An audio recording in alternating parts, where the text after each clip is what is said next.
Hi everyone, this is Tomer Bar from SafeBreach Labs, here reporting on the latest updates to the SafeBreach Hackers Playbook from the latest US-CERT alert. We have an SLA to update existing and add new attack methods to our playbook based on US-CERT alerts that have indication of compromise. Yesterday, CISA issued a special report on active exploitation of SolarWinds software by a Russian threat actor. This attack is one of the most sophisticated and stealth attacks ever discovered. We'll share some technical and summarized details of it. So the attack began on spring 2020 and targeted government, consulting, technology, telecom, and other targets all around the world, especially in North America, Europe, Asia, and the Middle East. They haven't directly attacked the victims. They used a supply chain attack. First, they stole SolarWinds certificate and use it to digitally sign the benign update package, but with a Trojanized DLL. And then waited for the victims to download and execute the update, which include the Sunburst malware.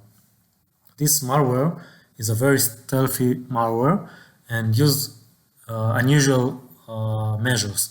The first one is that they waited up to 2 weeks before initiating any malicious activity. And when they did the malicious activity, they masquerade the network traffic as similar to SolarWinds traffic using the Orion Improvement Program protocol and stored the reconnaissance result inside a legitimate configuration file of SolarWinds. It also verified that the malware file name was not changed by comparing the hash of it, or the predefined hash of it to the file name.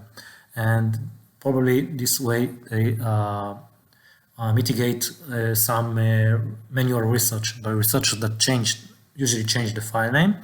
And it's also check and verify that the file system write time of the assembly is at least up to 12 to 14 days before the current date. If not, it exits. Then it read encoded payload from a fake image file, and the encoding was custom encoding, and uploaded to memory as a fileless dropper, which probably used Cobblstrike, which is a commercial company, beacon file for the lateral movement. Special note about the C2 server infrastructure as well. They also matched a legitimate host name found in the victim's environment to the name of the C2 server used, and also used only IP addresses originating from the same country as the victim. So it was hard to detect the malicious traffic. They used DGA, and the most interesting thing here is when the server answered to the DNS request with an A record. The A record included an IP as usual, but the malware knew that this IP is a command. So each returned IP was a different command for the malware. So it's very interesting. And also the lateral movement used legit credentials, but never used the same credential from the initial access step, only new credentials for the lateral movement using Cobblstrike beacon and other tools.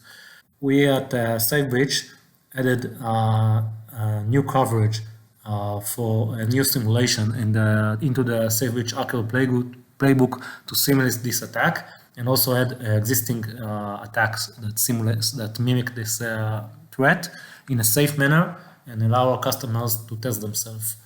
Thank you for your attention, and to learn more about SafeBreach Hackers Playbook, please visit us at safebreach.com.